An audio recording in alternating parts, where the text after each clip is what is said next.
وَلْتَكُنْ مِنْكُمْ أُمَّةٌ يَدْعُونَ إِلَى الْخَيْرِ وَيَأْمُرُونَ بِالْمَعْرُوفِ وَيَنْهَوْنَ عَنِ الْمُنْكَرِ وَأُولَئِكَ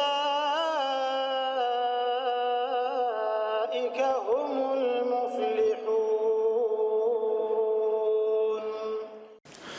Abdullah bin Amr radhiyallahu anhuma adalah salah satu dari perawi hadis yang banyak dari kalangan laki-laki sahabat ya. Ada 4 sahabat, semua dimulai namanya Abdullah, dikenal dengan perawi-perawi hadis. Abdullah bin Abbas, sepupu Nabi SAW, Abdullah bin Umar, Abdullah bin Mas'ud, dan Abdullah bin Amr bin As. Ini salah satunya. Dan ini semua hampir setara umur-umur mereka. Waktu pertama Nabi SAW hijrah atau pertama Islam, mereka masih sangat kecil. Sampai waktu Nabi SAW meninggal, umur mereka juga masih sangat muda. Makanya mereka hidup di waktu-waktu yang cukup panjang dan cukup banyak muridnya dari kalangan tabi'in. Beliau menceritakan tentang sifat Nabi SAW. Siapa sih Nabi SAW itu dan bagaimana tergambarkan akhlak yang mulia pada diri beliau.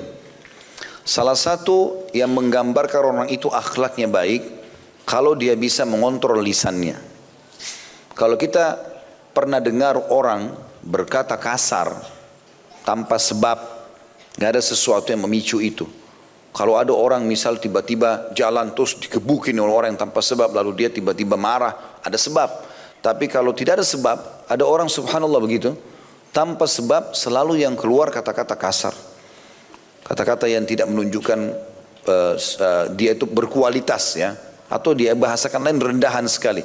Karena selalu yang keluar kata-kata kasar, ya, nama-nama binatang, ya, apalah, dengan sedikit kecewa saja sudah keluar semua ini. Bahkan seringkali mencaci maki dirinya sendiri. Ya. Mungkin karena dia terbiasa dengan perangai buruk ini, dia mau pakai sendal, misal keliru, dia sendiri yang keliru. Cukup untuk dia buat caci maki dirinya sendiri. Atau dia caci maki anggota tubuhnya. Atau misalnya pintu ditiup angin, sudah cukup membuat dia marah sama pintu. Misalnya, ada orang begitu kan kadang-kadang. Jadi dia marah pada hal-hal yang bukan pada tempatnya. Ya. Dan banyak contoh berhubungan dengan masalah ini. Ya. Selalu yang ada adalah sikap-sikap yang tidak baik, tergesa-gesa dalam hal-hal yang buruk seperti ini. Lalu Abdullah bin Amr menggambarkan ada 2 hal yang berhubungan dengan Nabi SAW dihitung punya akhlak mulia, dan sesuai dengan surah Al-Qalam ayat 4 Allah memuji Nabi Muhammad SAW, A'udzu billahi minasyaitonir wa innaka la'ala khuluqin azim. Sesungguhnya hai Muhammad, kau punya akhlak yang mulia. Salah satu yang menonjol dari akhlak beliau, lisannya Nabi enggak pernah mengucapkan kalimat rendah. Enggak pernah sama sekali. Tidak ada rendahannya. Rendah itu maksudnya apa? Terlalu intonasi terlalu tinggi kasar, atau kata-kata yang membuat orang lain sakit hati, menghina dia ataupun seperti apa. Itu tidak pernah dari Nabi SAW. Dan yang ada adalah beliau membalas, kalaupun ada orang berbuat buruk, dibalas dengan kata-kata juga. Tapi kata-kata itu sudah cukup sebenarnya bermakna juga mendoakan keburukan itu. Contoh misal, waktu Nabi SAW lagi jalan sama Aisyah radhiyallahu anha, lalu ada beberapa pendeta Yahudi lewat, lalu bilang Assam alaikum, bukan assalam, assam. Assam artinya kematian buat kalian. Ya. Jadi bedanya cuma ada alifnya ya. Assalam kan alif, lam, sin, lam, alif baru mim kan. Assalam berarti keselamatan. Kalau assam, alif, lam, sim, alif langsung mim, artinya kematian. Beda sedikit. Rupanya pendeta Yahudi ini pikir Nabi nggak dengar. Jadi mereka bukan doakan baik, mereka bilang assam alaikum. Aisyah dengar, Aisyah marah.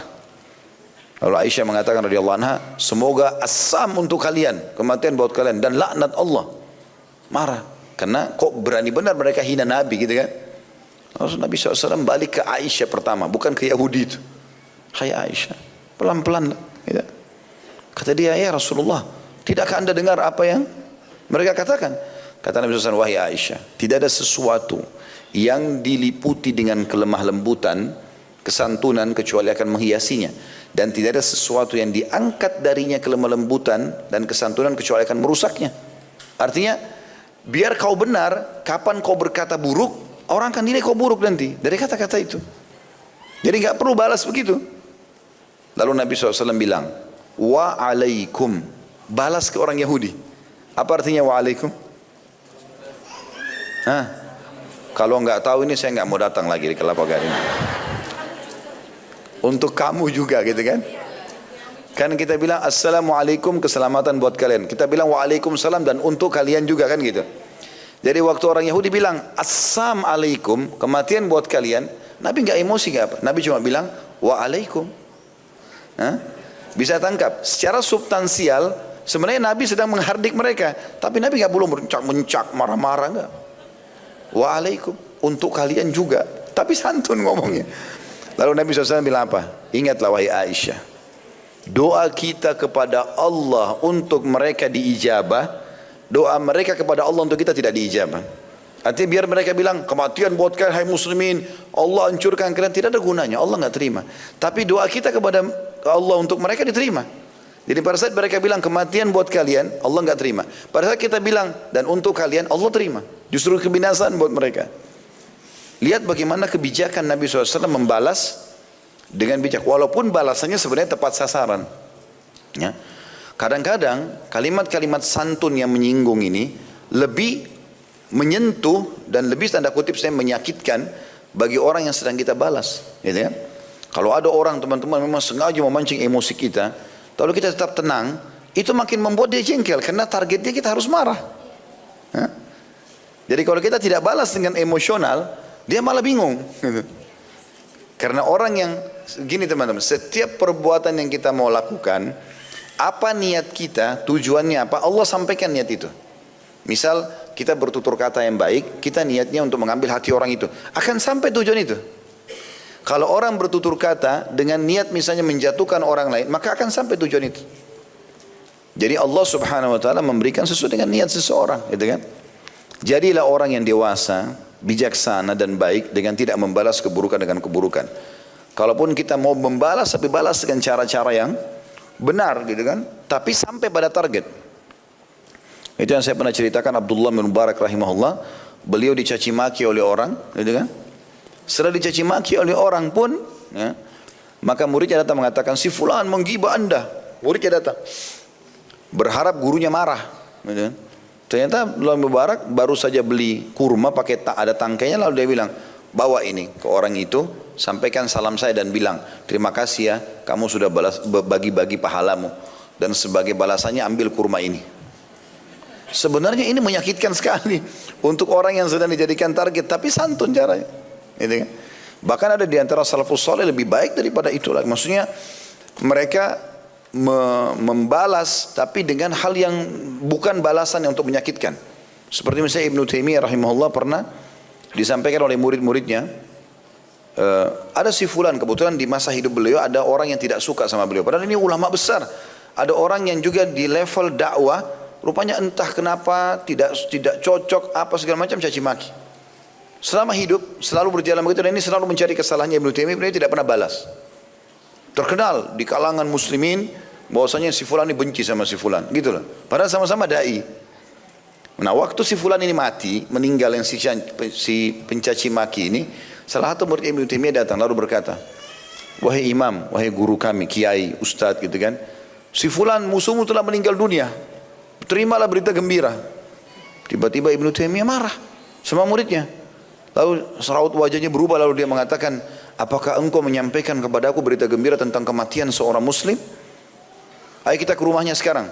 Lalu Ibnu Taimiyah ajak murid-muridnya datang ke rumah tadi yang musuhnya itu, yang selalu caci maki. Lalu dia mengatakan kepada istri sama anaknya, sesungguhnya mulai hari ini aku pengganti ayah kalian. Dia bilang sama anak-anaknya, semua kebutuhan kalian di tangan saya. Karena ini tadi musuhnya, dia mengambil alih, dia balas dengan akhlak yang mulia. Nah itu yang dianjurkan dalam Islam. Kalau kita sekarang subhanallah kadang-kadang ada masalah kecil sama orang, turun-temurun itu diwariskan. Ingat ya, itu jangan teman sama dia itu. Padahal masalah dia pribadi. Anak-anaknya semua begitu. Yang lebih parah kadang-kadang kekerabatan ini. Saya temukan ada kasus di keluarga kami, itu adik kakak punya masalah nih. Itu diwariskan karena mereka punya masalah, dan ini jelas yang satu salah, yang satu benar, tapi yang benar pun semestinya tidak perlu melakukan itu ya. tapi menanamkan kepada anak-anak mereka untuk saling benci. Akhirnya anak-anak yang tidak mengerti apa-apa membenci kekerabatan dan putus silaturahim. Dan ini bahaya. Kata Nabi SAW dalam hadis sahih, tidak ada dosa yang Allah segerakan di dunia siksanya sebelum akhirat kecuali dua, kezaliman dan memutus silaturahim. Orang wariskan itu kadang-kadang. Ya. Juga bagi yang bercerai suami istri, cukupkan lisan teman-teman. Jangan selalu ceritakan keburukan pasangan. Karena dengan kita ceritakan keburukan orang, kita sebenarnya sedang menceritakan keburukan kita, gitu kan? Tidak perlu. Udah kita nggak cocok, cerai, selesai, tutup mulut kita. Udah. Orang mau ngomong apa terserah. Kita sekarang mulai hidup kita baru. Memang karena kita nggak cocok. Kalau ada yang tanya, kenapa begini ini? Oh saya tidak cocok, karena ada begini saja. Udah, jalani.